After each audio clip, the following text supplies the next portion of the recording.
എൻ്റെ വിദ്യാർത്ഥികളോട്, എൻ്റെ യുവാക്കളോട് എനിക്ക് പറയാനുള്ളത്, സുഹൃത്തുക്കളെ നിങ്ങൾ തിരഞ്ഞെടുക്കുമ്പോൾ ഏറ്റവും നല്ല സുഹൃത്തുക്കളെ നിങ്ങൾ തിരഞ്ഞെടുക്കാൻ പാടുള്ളൂ. വസ്തുക്കളോട് നോ പറയുവാൻ, ലഹരി വസ്തുക്കളോട് നോ പറയാൻ നമുക്ക് സാധിക്കണം. ഇത്തരം അപകടക്കെണികളുമായി ആരെങ്കിലും വന്നാൽ അവരോട് ഇല്ല എന്ന് പറയാൻ ധൈര്യം കാണിക്കുകയും ചെയ്യുന്ന പ്രവാചകൻ സല്ലല്ലാഹു അലൈഹി വസല്ലമ ഒരിക്കൽ അബ്ദുല്ലാഹ് ഇബ്നു അംർ ഇബ്നു ആസ് റളിയല്ലാഹു അൻഹുവിനോട് ചോദിച്ചു,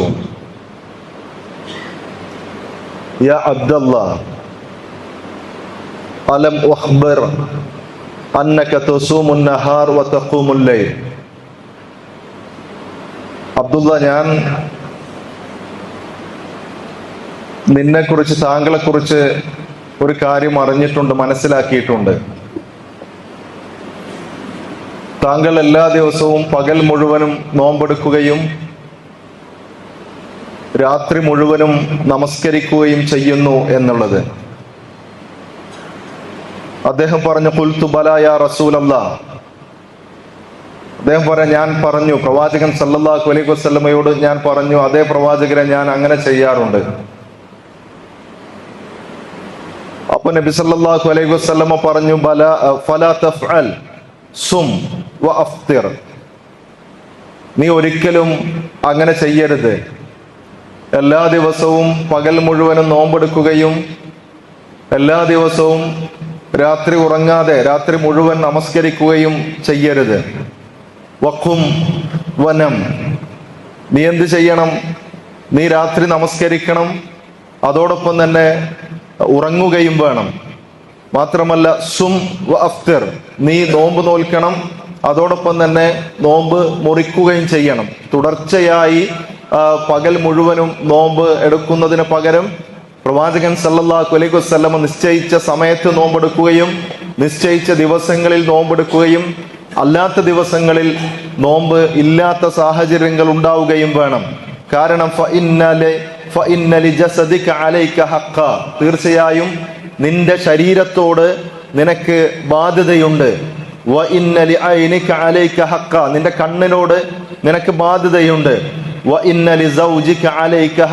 നിന്റെ ഭാര്യയോട് നിനക്ക് ബാധ്യതയുണ്ട്. അപ്പൊ നിന്റെ ശരീരത്തോടും നിന്റെ കുടുംബത്തോടും ഒക്കെ നിനക്ക് ബാധ്യതയുള്ളത് കൊണ്ട് തന്നെ രാത്രി സമയം ഉറങ്ങാതെ മുഴുവനായി നമസ്കരിക്കുന്ന, പകൽ സമയം എല്ലാ ദിവസവും മുഴുവനായി നോമ്പെടുക്കുന്ന രീതിയല്ല വേണ്ടത്, മറിച്ച് അതിൽ ഇടവേളകൾ ഉണ്ടാകണം എന്ന് പ്രവാചകൻ സല്ലല്ലാഹു അലൈഹി വസല്ലമ അദ്ദേഹത്തെ പഠിപ്പിക്കുകയാണ്. അതോ ഈ ഹദീസ്, ഈ നബിവചനം വലിയ പാഠമാണ് നമുക്ക് നൽകുന്നത്. പ്രവാചകൻ സല്ലല്ലാഹു അലൈഹി വസല്ലമ ഇതിലൂടെ ഏതെങ്കിലും പ്രത്യേകമായി ഒരു സഹാബിയെ അല്ല, മറിച്ച് ലോകത്തിലുള്ള മുഴുവൻ ആളുകളെയും പ്രവാചകൻ സല്ലല്ലാഹു അലൈഹി വസല്ലമ പഠിപ്പിക്കുന്നത് നമ്മുടെ ശരീരത്തോടുള്ള ബാധ്യത നമ്മൾ കൃത്യമായി നിറവേറ്റണം. നമ്മുടെ കുടുംബത്തോടുള്ള ബാധ്യത നമ്മൾ കൃത്യമായി നിറവേറ്റണം.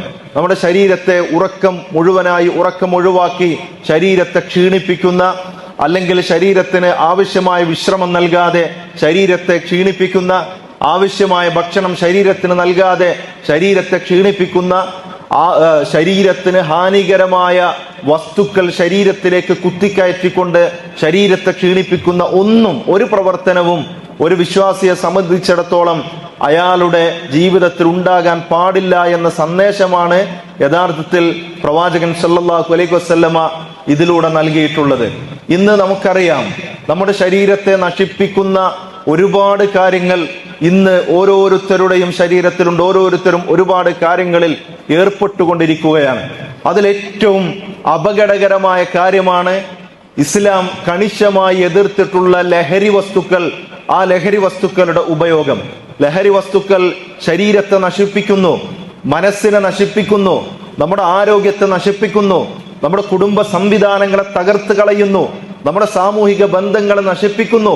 ഇങ്ങനെ എല്ലാ നിലക്കും ഒരു ഉപകാരമുണ്ട് എന്ന് പോലും പറയാൻ കഴിയാത്ത മുഴുവനും ഉപദ്രവകാരിയായ ലഹരി വസ്തുക്കളുടെ ഉപയോഗം തീർച്ചയായും ഇന്ന് സമൂഹത്തെ കാർന്ന് തിന്നുകൊണ്ടിരിക്കുകയാണ്. അതിന്റെ ഫലമാണ് ഇന്ന് ഓരോ കുടുംബവും അനുഭവിച്ചു കൊണ്ടിരിക്കുന്നത്. അതിന്റെ ഫലമാണ് ഇന്ന് മാതാപിതാക്കൾക്ക് സ്വസ്ഥമായി കുടുംബത്തിലൊന്ന് ഉറങ്ങാൻ പോലും കഴിയാതിരിക്കുന്നത്. തീർച്ചയായും ഇസ്ലാം അതിനെ ശക്തമായി എതിർത്തിട്ടുണ്ട്. പരിശുദ്ധ ഖുർആനും പ്രവാചകൻ സല്ലല്ലാഹു അലൈഹി വസല്ലമയുടെ ചര്യയും പരിശോധിച്ചു നോക്കുന്ന ഏതൊരാൾക്കും അറിയാവുന്ന ഒരു സത്യമാണ്. വിശുദ്ധ ഖുർആൻ സൂറത്തുൽ മാഇദയിലെ 90-91 ആയത്തുകളിലൂടെ പഠിപ്പിച്ചു, യാ അയ്യുഹല്ലദീന ആമനു ഇന്നമൽ ഖംറു വൽ മൈസിറു വൽ അൻസാബു വൽ അസ്ലാം റിജ്സും മിൻ അമലി ശൈത്വാൻ ഫജ്തനിബൂഹു ലഅല്ലക്കും തുഫ്ലിഹൂൻ. തീർച്ചയായും വിശ്വാസികളെ, ഇന്നമൽ ഖംർ വൽ മൈസിർ വൽ അൻസാബ് വൽ അസ്ലാം വൽ അസ്ലാം റിജ്സും മിൻ അമലി ശൈത്വാൻ. തീർച്ചയായും മദ്യം, ചൂതാട്ടം, പ്രതിഷ്ഠ വെക്കൽ, ഇങ്ങനെയുള്ള കാര്യങ്ങളൊക്കെ പൈശാചികമായ പ്രവർത്തനങ്ങളാണ്. പിശാച് നിങ്ങളെ പ്രേരിപ്പിച്ചുകൊണ്ട് നിങ്ങളിൽ ഉണ്ടാക്കുന്ന പ്രവർത്തനങ്ങളാണ് ഈ കാര്യങ്ങളൊക്കെ. അതുകൊണ്ട് ഇത്തരം ലഹരി വസ്തുക്കൾ, മദ്യം പോലുള്ള മാരകമായ കാര്യങ്ങൾ ഫജ്തനിബൂഹു, നിങ്ങൾ അതിനെ ഉപേക്ഷിക്കണം. ലഅല്ലക്കും തുഫ്ലിഹൂൻ, എങ്കിൽ നിങ്ങൾക്ക് വിജയിക്കാം. എന്ന് പറഞ്ഞാൽ മദ്യം ഉപയോഗിക്കുന്നവരാണോ നിങ്ങൾ? നിങ്ങളുടെ ശരീരത്തെ നശിപ്പിക്കുന്ന ലഹരി വസ്തുക്കൾ ഉപയോഗിക്കുന്നവരാണോ നിങ്ങൾ? എങ്കിൽ ഒരിക്കലും നിങ്ങൾക്ക് വിജയിക്കാൻ കഴിയില്ല. ഈ ലോകത്തും പരലോകത്തും ഒരിക്കലും നിങ്ങൾക്ക് വിജയിക്കാൻ കഴിയില്ല എന്നാണ് പരിശുദ്ധ ഖുർആൻ പറഞ്ഞത്. കാരണം ഇതിലൂടെ, ഈ മദ്യത്തിലൂടെ, ചൂതാട്ടത്തിലൂടെ, ലഹരി വസ്തുക്കളിലൂടെ, ഇതിലൂടെയൊക്കെ പിശാച് ഉദ്ദേശിക്കുന്നത് ഇന്നമാ യുരീദു ശൈത്വാൻ അൻ യൂഖിഅ ബൈനകുമുൽ അദാവ വൽ ബഗ്ളാ ഫിൽ ഖംറി വൽ മൈസിർ വയസുദ്ദുകും അൻ ദിക്രില്ലാഹ് വഅനിസ് സ്വലാ ഫഹൽ അൻതും മുൻതഹൂൻ. ഈ മദ്യത്തിലൂടെ, ചൂതാട്ടത്തിലൂടെയൊക്കെ പിശാച് ഇതിലൂടെ ഉദ്ദേശിക്കുന്നത് എന്താണെന്നറിയോ? നിങ്ങൾക്കിടയിൽ ശത്രുത വളർത്തിക്കൊണ്ടുവരും. നിങ്ങൾക്കിടയിൽ ശത്രുത കൊണ്ടുവരും, വെറുപ്പ്, വിദ്വേഷം നിങ്ങൾക്കിടയിൽ കൊണ്ടുവരും. അള്ളാഹുവിന്റെ ദിക്റുകളിൽ നിന്ന് നിങ്ങളെ അകറ്റിക്കളയും, നമസ്കാരത്തിൽ നിന്ന് നിങ്ങളെ അകറ്റിക്കളയും. ഫഹൽ അൻതും മുൻതഹൂൻ, അതുകൊണ്ട് നിങ്ങൾക്ക് ഇതിൽ നിന്ന് വിരമിക്കാറായില്ലേ? അപ്പൊ എന്താണ് ഖുർആൻ പറഞ്ഞത്? ഈ കാര്യങ്ങൾ, മദ്യം ഉപയോഗിക്കുക വഴി മദ്യം നിങ്ങളുടെ സമാധാനത്തെ നശിപ്പിക്കും.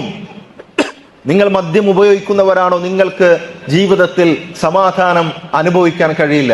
പല ആളുകളും വിചാരിക്കുന്നത് മദ്യപിച്ചാൽ അവന് സമാധാനം കിട്ടുന്നതാണ്, ലഹരി ഉപയോഗിച്ചാൽ അവന് സമാധാനം കിട്ടുന്നതാണ്. മദ്യപിച്ച് നമ്മുടെ തെരുവുകളിലൂടെ നടക്കുന്ന ഏതെങ്കിലും ഒരു വ്യക്തിയെ കണ്ടാൽ പറയാൻ കഴിയോ അയാൾ സമാധാനത്തോടു കൂടെയാണ് ജീവിക്കുന്നത് എന്ന്?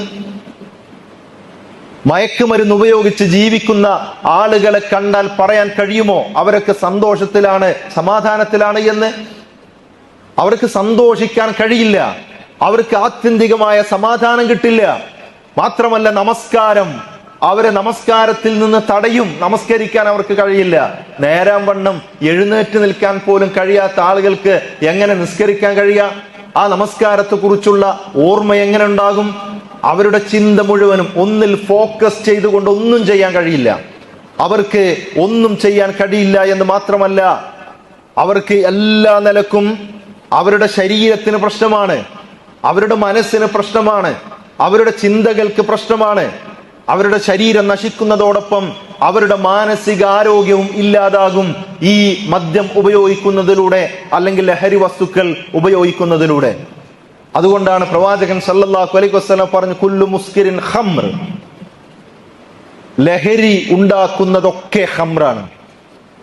ഏതൊക്കെ കാര്യങ്ങളാണോ നിങ്ങൾക്ക് ലഹരിയായി നൽകുന്നത് അതൊക്കെ ഖംറാണ്, മദ്യമാണ്. വകുല്ലു മുസ്കിരിൻ ഹറാം, ലഹരി ഉണ്ടാക്കുന്ന, നമ്മുടെ മനസ്സിനെ മഥോന്മത്തരാക്കി മാറ്റുന്ന കാര്യങ്ങൾ അതെല്ലാം ഹറാമാണ്, അള്ളാഹു നിഷിദ്ധമാക്കിയതാണ്. എന്ന് മാത്രമല്ല, പ്രവാചകൻ സല്ലല്ലാഹു അലൈഹി വസല്ലം പറഞ്ഞതായി ജാബിർ റളിയല്ലാഹു അൻഹു വിശദീകരിക്കുകയാണ്, അന്ന റസൂലല്ലാഹി സ്വല്ലല്ലാഹു അലൈഹി വസല്ലം ഖാൽ മാ അസ്കറ കസീറു ഫഖലീലുഹു ഹറാം. ഒരു വസ്തു ധാരാളമായി ഉപയോഗിച്ചാൽ നിങ്ങൾക്ക് മത്ത് പിടിക്കുമോ, ലഹരി ബാധിക്കുമോ? അങ്ങനെയുള്ള വസ്തുക്കൾ അത് കുറച്ചുപയോഗിച്ചാലും അത് ഹറാമ് തന്നെയാണ്. എന്ന് പറഞ്ഞാൽ മദ്യം ഉപയോഗിച്ചാൽ നിങ്ങൾക്ക് ലഹരി ബാധിക്കുമെങ്കിൽ ആ മദ്യം 1 ഗ്ലാസോ അല്ലെങ്കിൽ 2 ഗ്ലാസോ കുടിക്കേണ്ടതില്ല. അതിൽ നിന്നൊരു തുള്ളി കുടിച്ചാലും അതും ഹറാമ് തന്നെയാണ്. മയക്കുമരുന്നുകൾ വ്യത്യസ്ത പേരുകളിലൂടെ, വ്യത്യസ്ത രൂപത്തിലൂടെ, വ്യത്യസ്ത ഭാവത്തിലൂടെ ഇന്ന് വിദ്യാർത്ഥികൾക്കിടയിൽ പ്രത്യേകിച്ചും യുവാക്കൾക്കിടയിൽ വിശേഷിച്ചും ഇന്ന് വ്യാപിച്ചുകൊണ്ടിരിക്കുന്ന ലഹരി വസ്തുക്കൾ, ആ ലഹരി വസ്തുക്കൾ കുറച്ച് കൂടുതൽ ഉപയോഗിച്ചാൽ പ്രശ്നമുണ്ടാക്കുന്ന വസ്തുക്കളാണോ എങ്കിൽ അത് കുറച്ചുപയോഗിച്ചാലും അത് നിഷിദ്ധമാണ്, ഹറാമാണ്, അള്ളാഹു ഹറാമാക്കിയ കാര്യമാണ്. അതുകൊണ്ട് ഒരിക്കലും ഇതിനെ നിസ്സാരവൽക്കരിക്കരുത്. നമ്മുടെ നാടിന്റെ വലിയ പ്രശ്നങ്ങളിൽ ഒന്ന് ഇന്ന് ലഹരി വസ്തുക്കളാണ്. ലഹരി വസ്തുക്കൾ ഇന്ന് സമൂഹത്തിന് പ്രശ്നമാണ് എന്ന് വിചാരിച്ച് നിങ്ങൾ മാറി നിൽക്കേണ്ട എന്നല്ല പറയുന്നത്, മറിച്ച് നിങ്ങൾക്ക് പ്രശ്നമാണ്. നിങ്ങളുടെ ഭൗതിക ജീവിതത്തിന്, ഐഹിക ജീവിതത്തിന് പ്രശ്നമാണ്. നിങ്ങളുടെ പാരത്രിക ജീവിതത്തിന് പ്രശ്നമാണ്. എന്തെല്ലാം രോഗങ്ങൾ ലഹരി ഉപയോഗിക്കുന്ന ആളുകൾക്ക് മര്യാദക്ക് വർത്താനം പറയാൻ കഴിയുന്നില്ല. എപ്പോഴും വിഷാദമാണ്, എപ്പോഴും സങ്കടമാണ്. ഏത് സമയത്തും സങ്കടമാണ്. പരസ്പരം ഉള്ളു തുറന്ന് സംസാരിക്കാൻ അത്തരത്തിലുള്ള ആളുകൾക്ക് കഴിയില്ല. മനോവിഷാദം ബാധിച്ച ആളുകളായി മാറുന്നു ലഹരി ഉപയോഗിക്കുന്ന ആളുകൾ. ഡിപ്രഷനാണ്, അല്ലെ? എന്തൊക്കെ പ്രശ്നങ്ങളാണെന്നറിയോ? മാനസികമായി എന്തൊക്കെ പ്രശ്നങ്ങളാണെന്നറിയുമോ ഇത്തരം ആളുകൾ നേരിട്ടുകൊണ്ടിരിക്കുന്നത്? അവരുടെ സംസാരത്തിൽ പ്രശ്നമുണ്ടാകും. അവരെ കണ്ടാൽ തന്നെ ഇവർ ഭ്രാന്തന്മാരാണോ എന്ന് സംശയിക്കും നമ്മൾ. ആ രൂപത്തിൽ അവരുടെ മുഖഭാവം തന്നെ മാറി വരുന്നു. അവരുടെ മനോനില മാറി വരുന്നു. ഒരു നോർമൽ അവസ്ഥയിൽ നിന്ന് അവർ തെറ്റിക്കൊണ്ടിരിക്കുന്നു. അത്തരം വിദ്യാർത്ഥികൾക്ക് ആ വിദ്യാർത്ഥികളാണെങ്കിൽ അവർക്ക് പരീക്ഷയിൽ കൂടുതലൊന്നും വിജയിക്കാൻ കഴിയില്ല. കാരണം അവിടെ പ്രശ്നങ്ങൾ വരുന്നുണ്ട്. എങ്ങനെയാണ് നേരായ രൂപത്തിൽ പരീക്ഷ എഴുതുകയാണെങ്കിൽ പഠിക്കാൻ പോലും കഴിയില്ല. കാരണം അവർക്ക് ഫോക്കസ് ലഭിക്കുന്നില്ല, ഒന്നിൽ ശ്രദ്ധ കേന്ദ്രീകരിക്കാൻ കഴിയുന്നില്ല. അവരുടെ ബന്ധങ്ങൾ, അവരുടെ ബന്ധങ്ങൾ പ്രശ്നമാകുന്നു. ഭാര്യയും ഭർത്താവും, മദ്യപിക്കുന്ന ഭർത്താവ്, ലഹരി ഉപയോഗിക്കുന്ന ഭർത്താവും ലഹരി ഉപയോഗിക്കാത്ത ഭാര്യയുമാണെങ്കിൽ അവരുടെ ബന്ധത്തിന് എന്ത് ഐശ്വര്യമായിരിക്കും, എന്ത് സമാധാനമായിരിക്കും അവിടെ ഉണ്ടാവുക? ആ വീടുകളിൽ വളർന്നു വരുന്ന കുട്ടികളുടെ അവസ്ഥ എന്തായിരിക്കും? കുട്ടികൾ എല്ലാ ദിവസവും കാണുന്നത് മാതാപിതാക്കൾ തമ്മിലുള്ള കലഹങ്ങളാണ്. മാതാപിതാക്കൾ തമ്മിലുള്ള അസഭ്യ വർഷങ്ങളാണ് ഓരോ ദിവസവും കണ്ടുകൊണ്ടിരിക്കുന്നത്. അത് കണ്ടുകൊണ്ട് വളരുന്ന കുട്ടിയുടെ മാനസികാവസ്ഥ എന്തായിരിക്കും? അവന്റെ സംസ്കാരം എന്തായിരിക്കും? അവന്റെ സ്വഭാവം എന്തായിരിക്കും? വളരെ വ്യത്യസ്തമാണ്. എത്ര ബന്ധങ്ങളാണെന്ന് അറിയുമോ ഈ രൂപത്തിൽ തകർന്നുകൊണ്ടിരിക്കുന്നത്, തകർന്നു കഴിഞ്ഞത്, ഇപ്പോഴും തകർന്നുകൊണ്ടിരിക്കുന്നത്?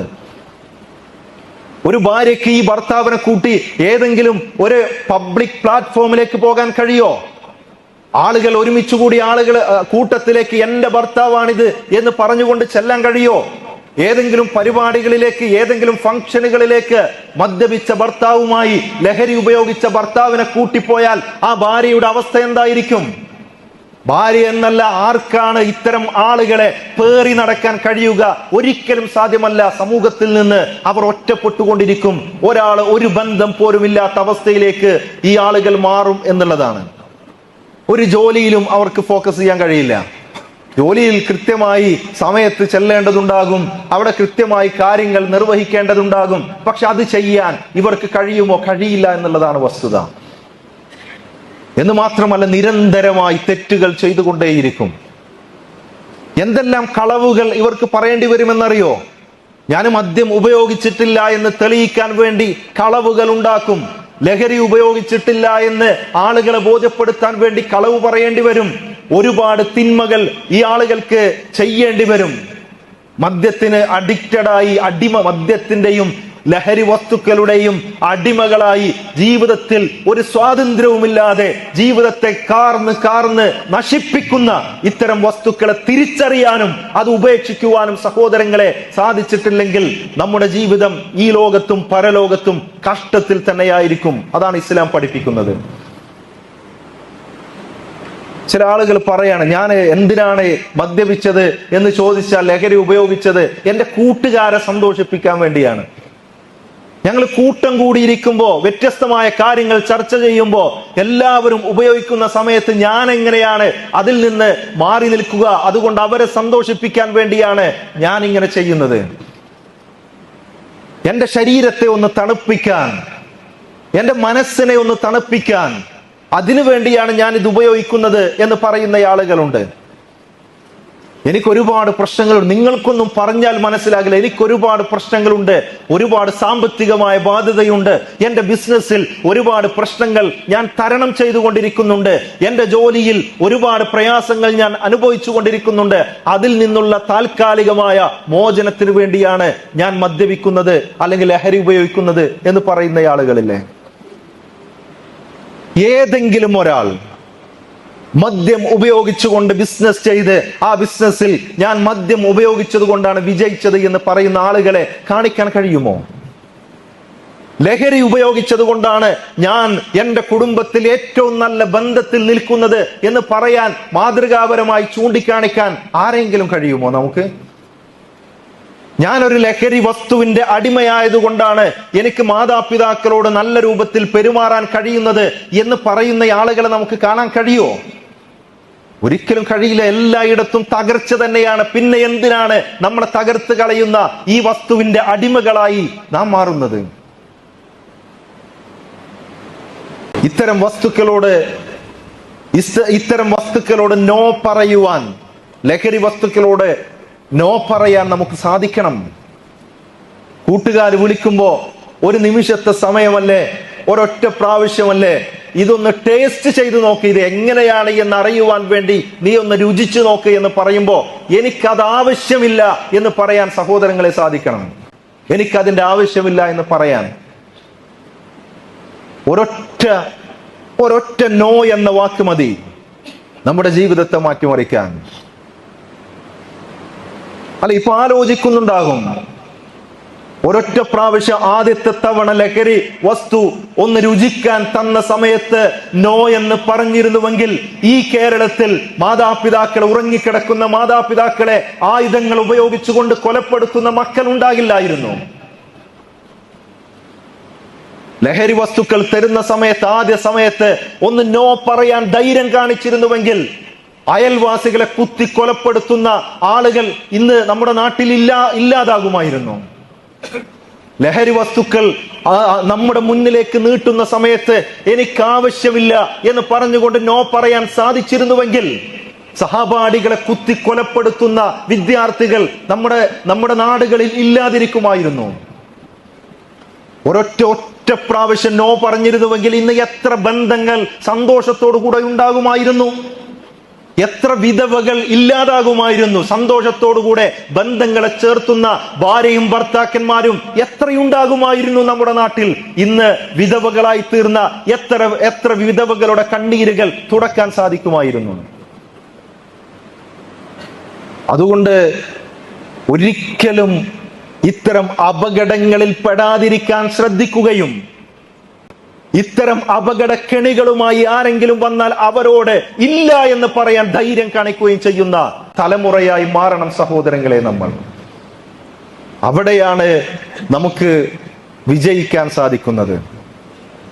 പറയാൻ കഴിയണം ഞാനൊരു മുസ്ലിമാണ്, അല്ലെ? ഖുർആൻ അതല്ലേ പറഞ്ഞത്? വഖാല ഇന്നനി മിനൽ മുസ്ലിമീൻ വമൻ അഹ്സനു ഖൗലൻ മിമ്മൻ ദഅ ഇലല്ലാഹ് വഅമില സ്വാലിഹാ വഖാല ഇന്നനി മിനൽ മുസ്ലിമീൻ. ഏത് ഘട്ടത്തിലും ഞാനൊരു മുസ്ലിമാണ് എന്ന് പറയാനുള്ള ചങ്കൂറ്റം എന്നാണോ നിങ്ങൾ കാണിക്കാൻ ആരംഭിക്കുന്നത്, ആ ചങ്കൂറ്റം കാണിക്കാൻ തുടങ്ങുമ്പോൾ ഇത്തരം തിന്മകൾ നമ്മളിൽ നിന്ന് പോകും. നമ്മൾ വിചാരിച്ചാൽ മതി, മാനസികമായി തയ്യാറെടുത്താൽ. ഏതെങ്കിലും സുഹൃത്തുക്കൾ ഈ ലഹരിയുടെ അഡിക്റ്റായി മാറിയിട്ടുണ്ട് എങ്കിൽ, ഏതെങ്കിലും സുഹൃത്തുക്കൾ മദ്യപാനികളാണ് എങ്കിൽ ആരെയും കാത്തു നിൽക്കേണ്ട, ഞാനിനി ഉപയോഗിക്കില്ല എന്ന് ഒരൊറ്റ തീരുമാനം മതി. പ്രവാചകൻ സല്ലല്ലാഹു അലൈഹി വസല്ലം ഖുർആനിൽ നിന്ന് ഫഹൽ അൻതും മുൻതഹൂൻ, നിങ്ങൾക്കിനിയും വിരമിക്കാറായില്ലേ എന്ന വചനം ഓതിക്കൊടുക്കുമ്പോ വർഷങ്ങളോളം മദ്യപിച്ചിരുന്ന ആളുകൾ, മദ്യമില്ലാതെ ജീവിക്കാൻ കഴിയാതിരുന്ന ആളുകൾ, മദ്യമില്ലാതെ നമസ്കാരത്തിന് പോലും വരാൻ കഴിയാത്ത ആളുകൾ, അതെ ഞങ്ങൾ നിർത്തിയിരിക്കുന്നു എന്ന് ജീവിതം കൊണ്ട് മറുപടി പറഞ്ഞ് മദ്യചഷകങ്ങൾ തച്ചുടച്ചുകൊണ്ട് മദ്യ തെരുവുകളിലൂടെ മദ്യപ്പുഴ ഒഴുക്കിയ ചരിത്രം നമ്മൾ വായിച്ചിട്ടുണ്ട് എങ്കിൽ, പഠിച്ചിട്ടുണ്ട് എങ്കിൽ, സഹോദരങ്ങളെ, നമ്മൾ സ്വയം തീരുമാനിച്ചാൽ ഇത്തരം ഏത് വിഷയങ്ങളാണെങ്കിലും ആ വിഷയങ്ങൾ നമ്മുടെ ജീവിതത്തിൽ നിന്ന് ഒഴിവാക്കാൻ കഴിയുമെന്നുള്ളതാണ്. എത്ര പ്രയാസകരമായ സിറ്റുവേഷൻ ആണെങ്കിലും, സാഹചര്യമാണെങ്കിലും അവിടെ മദ്യമുണ്ടോ വേണ്ട എന്ന് പറയാൻ പറ്റണം. അത്തരം പാർട്ടികളിൽ പങ്കെടുക്കരുത്, അത്തരം ഫംഗ്ഷനുകൾ നമ്മൾ സംഘടിപ്പിക്കരുത്, നമ്മൾ അവിടെ പോകരുത്, നമ്മുടെ മക്കളെ പറഞ്ഞയക്കുകയും ചെയ്യരുത്. എന്ന് മാത്രമല്ല, നമ്മുടെ മക്കളുമായി ഒരു നല്ല ബന്ധം സ്ഥാപിക്കാൻ പറ്റണം. മക്കള് ഞങ്ങൾക്ക് പ്രശ്നമുണ്ട്, പ്രയാസമുണ്ട് എന്ന് മറ്റുള്ള ആളുകളോട് പറയുന്നതിന് പകരം മാതാപിതാക്കളോട് വന്ന് ഞാൻ ഇങ്ങനെ ഒരു പ്രശ്നത്തിൽ അകപ്പെട്ടിട്ടുണ്ട്, എന്നെ രക്ഷിക്കണം എന്ന് പറയുന്നിടത്തേക്ക് ഓപ്പണായി സംസാരിക്കാൻ മാതാപിതാക്കൾക്കും മക്കൾക്കും സാധിക്കണം.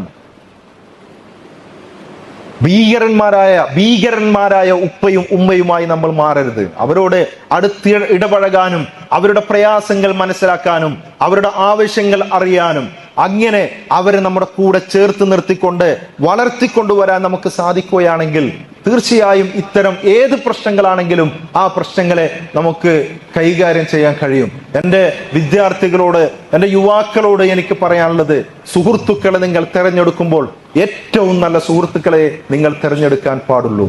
അത് എത്ര വലിയ ആളുകളാണെങ്കിലും ഇസ്ലാമികമായ മൂല്യങ്ങളെ കാത്തു സൂക്ഷിക്കുന്നവരല്ല എങ്കിൽ നമുക്ക് എപ്പോഴും ഇത്തരത്തിലുള്ള അപകടങ്ങൾ നമ്മുടെ ജീവിതത്തിലേക്ക് കയറി വരും എന്ന ബോധം നമുക്കുണ്ടാകണം.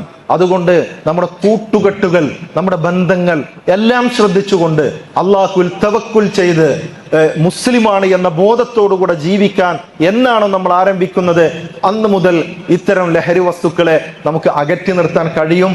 അങ്ങനെ ജീവിക്കുന്ന യഥാർത്ഥ വിശ്വാസികളിൽ അല്ലാഹു സുബ്ഹാനഹു വ തആല നമ്മെ ഉൾപ്പെടുത്തി അനുഗ്രഹിക്കുമാറാവട്ടെ.